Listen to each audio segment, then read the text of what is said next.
नमस्कार दोस्तों, स्वागत है आप सभी का हमारे YouTube चैनल ज्ञानविद प्रज्ञान में।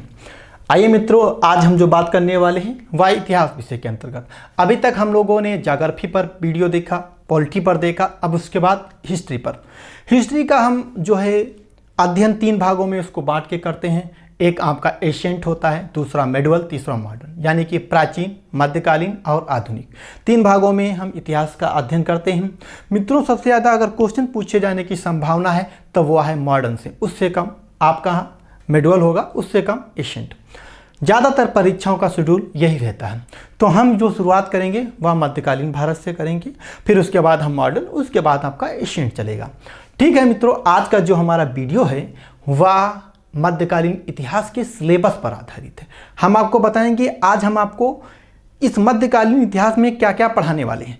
जो हमारे जो वीडियो आएंगे इतिहास पर वह मध्यकालीन पर, तो वो मध्यकालीन पर कौन कौन से चैप्टर हमारे रहेंगे, हम किस पे आपको पढ़ाने वाले हैं। तो मित्रों आइए बात करते हैं। पहला जो हमारा रहेगा वह रहेगा इस्लाम के बारे में। पहला जो हमारा चैप्टर होगा वह होगा आपका इस्लाम के बारे में। इस्लाम। अब मित्र, इस्लाम आप जानते हैं, इस्लाम का उदय अरब प्रायद्वीप में हुआ। इनके जो प्रवर्तक थे मोहम्मद साहब, जिनका जन्म 570 ईस्वी में अरब प्रायद्वीप के मक्का शहर में हुआ था।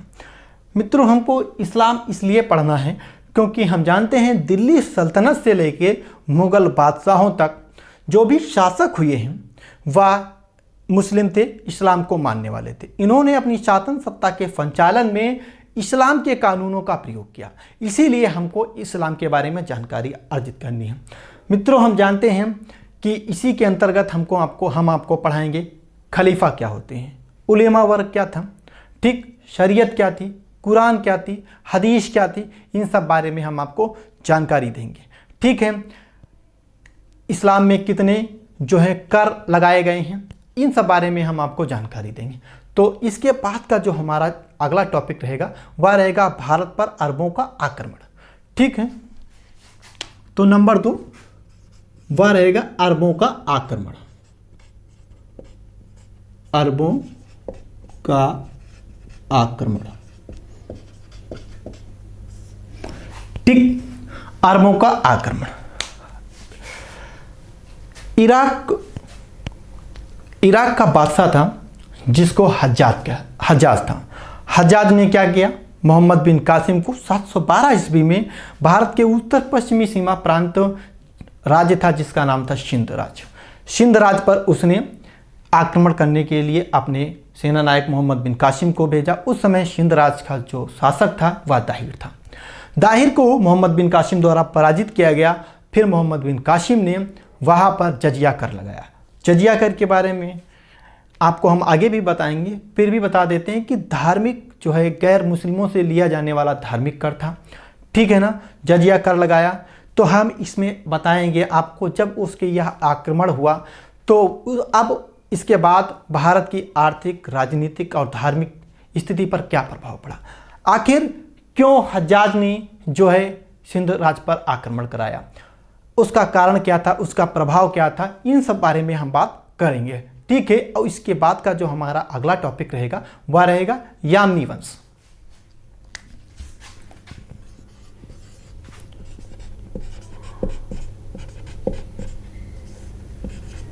यामनी वंश। मित्रों, इसी यामनी वंश से संबंधित है आपका महमूद गजनवी। तो महमूद गजनवी के बारे में हम लोग जानकारी लेंगे।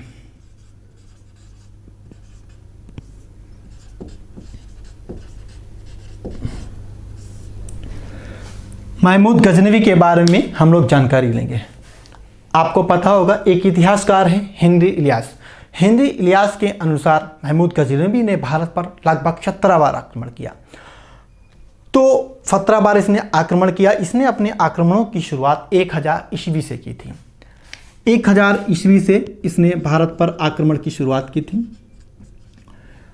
और भारत से यह अकूत संपत्ति लूटकर गजनी ले गया और गजनी को भली भांति सुसज्जित किया। तो अब इसकी जब हम पढ़ेंगे महमूद गजनवी के बारे में तब हम आपको बताएंगे इसके आक्रमणों के बाद भारत की आर्थिक स्थिति पर, सामाजिक स्थिति पर क्या प्रभाव पड़ा? क्या भारतीय राजाओं ने इस आक्रमणों से कुछ सीख लिया या नहीं लिया? फिर अगला मित्रों जो हमारा अगला टॉपिक रहेगा वह रहेगा संसवनी वंश।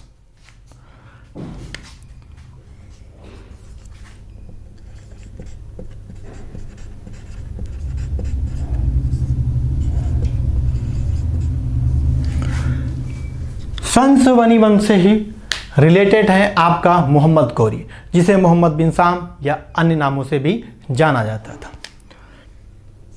इसी से संबंधित है आपका मोहम्मद गौरी। ठीक, अगर हम मोहम्मद गौरी की बात करें तो मोहम्मद गौरी ने 1175 से भारत में आक्रमण की शुरुआत की। 1175 में इसने मुल्तान को जीता और 1178 में इसने गुजरात पर आक्रमण किया। गुजरात की राजधानी उस समय अनहिलवाड़ थी। अनहिलवाड़ का शासक जो था वह भीम सेकंड या इसी को मूलराज सेकंड भी कहा जाता था। इसने उस पर आक्रमण किया लेकिन पराजित हुआ। फिर उसके बाद इसके महत्वपूर्ण युद्धों की अगर हम बात करें तो आप जानते हैं इसने 1191 में और 1192 में तराइन के 2 युद्ध लड़े। प्रथम युद्ध में तो इसकी हार होती है, लेकिन द्वितीय युद्ध में ये क्या करता है, पृथ्वीराज चौहान को पराजित करता है। ठीक है, फिर उसके बाद क्या 1194 में यह कन्नौज का युद्ध लड़ता है। कन्नौज के युद्ध में इसने राजा जयचंद को पराजित किया। उसके बाद यह क्या करता है, भारत के जो भी जीते हुए भूभाग पर अपने गुलामों को वहाँ की शासन सत्ता संचालित करने के लिए आदेश देता है। क्योंकि मित्रों जब इसकी मृत्यु होती है 15 मार्च 1226 को, जब इसकी मृत्यु होती है तो उस समय इसका कोई उत्तराधिकारी नहीं था। यह अपने गुलामों को ही अपना उत्तराधिकारी मानता था। तो ऐसे में क्या हुआ, यह अपने गुलामों को अपना उत्तराधिकारी मानता था, तो इसके गुलामों द्वारा जो सल्तनत आई, जो हम कहें कि जो इतिहास की शुरुआत हुई है, उसको हम लोग दिल्ली सल्तनत के नाम से जानते हैं। ठीक है, अब हमारा जो अगला टॉपिक आने वाला है वह है दिल्ली सल्तनत।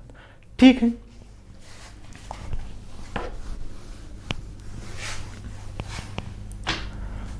तो नंबर 4 पे हम लोग पढ़ेंगे दिल्ली सल्तनत।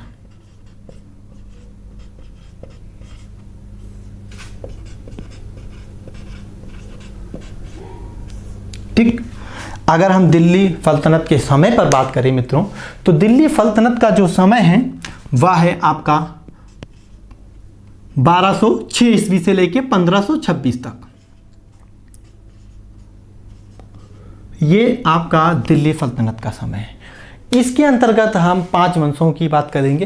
पहला आपका गुलाम वंश रहेगा, दूसरा आपका जो रहेगा वह लोधी वंश रहेगा, पहला आपका गुलाम वंश रहेगा, दूसरा आपका खिलजी वंश रहेगा, तीसरा आपका जो रहेगा तुगलक वंश, और चौथा सैयद वंश, और 5वां जो आपका अंतिम वंश रहेगा वह लोधी वंश रहेगा। तो कितने वंश हम बताएं आपको? 5 वंश बताएं। पहला आपका गुलाम वंश, गुलाम वंश, इसके हम समय पर अगर ध्यान दें गुलाम वंश की, तो यह रहेगा आपका 1206 से लेके 1290 तक जो टाइम रहेगा वह गुलाम वंश का होगा। आगे यहाँ पर बीप, उसके बाद हम बात करें तो आपका गुलाम वंश के बाद जो आपका वंश रहने वाला है वह है खिलजी वंश। खिलजी वंश जिसका समय जो रहेगा आपका 1290 से लेके 1320 ईस्वी तक। फिर उसके बाद जो आएगा वह आपका हो जाएगा तुगलक वंश। तुगलक वंश, तुगलक वंश का जो टाइम रहेगा वह रहेगा 1320 से लेके 1412 ईस्वी तक। ठीक, उसके बाद आपका जो अगला आने वाला है वह हो जाएगा सैयद वंश, और सैयद वंश का जो टाइम रहेगा वह रहेगा 1412 ईस्वी से लेके 1450 ईस्वी तक। यह आपका सैयद वंश। और अंतिम जो वंश आपका रहने वाला है वह हो जाएगा आपका लोधी वंश। तो लोधी वंश की इसके समय की बात करें तो 1450 से लेके 1526 तक। 1526 में क्या होता है, लोधी वंश का अंतिम शासक इब्राहिम लोदी होता है, जिसे बाबर द्वारा 21 अप्रैल 1526 में पानीपत के युद्ध में पराजित किया जाता है। यहीं से भारत में एक नई शासन सत्ता की स्थापना होती, जिसे मुगल के नाम से जाना जाता है। और फिर अब जो हमारा अगला टॉपिक रहने वाला है वह है मुगल काल।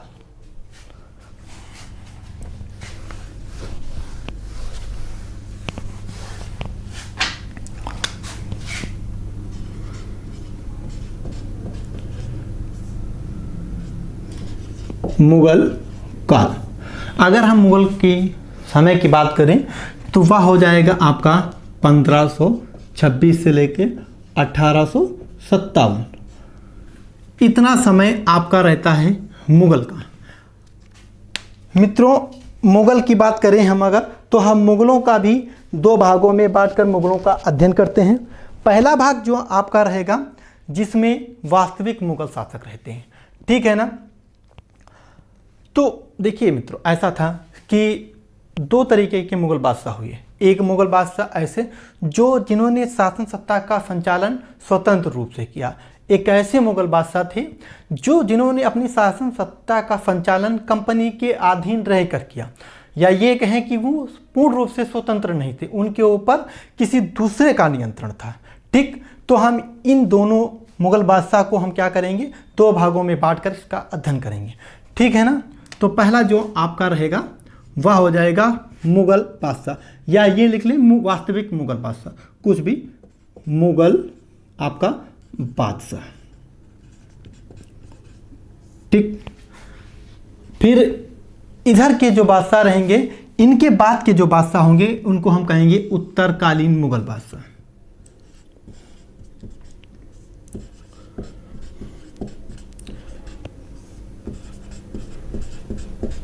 मुगल बादशाह, ठीक।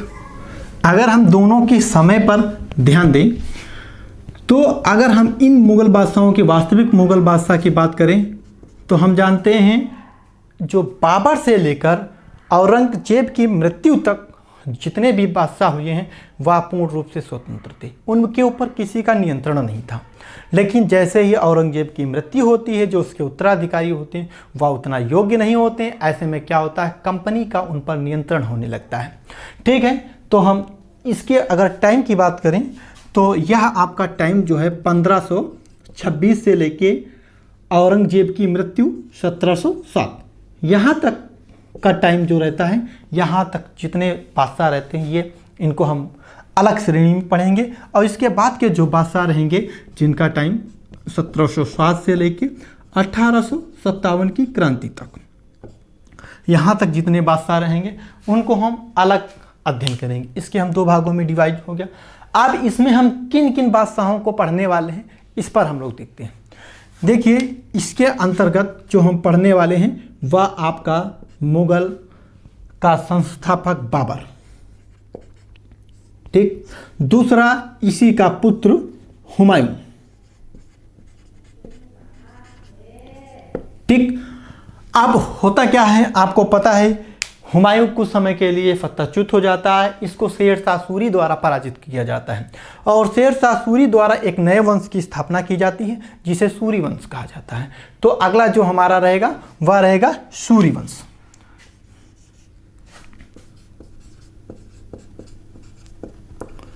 आपका सूरी वंश। फिर इसके बाद जो हम देखने वाले हैं वह हुमायूं के पुत्र अकबर की बात करेंगे हम लोग। अकबर, अब अकबर के बाद अकबर का जो पुत्र रहेगा वह हो जाएगा, तो अकबर के पुत्र की बात आप जानते हैं जहांगीर है, जहांगीर। और जहांगीर का पुत्र की अगर हम बात करें नंबर 5 तो शाहजहां हो जाएगा आपका।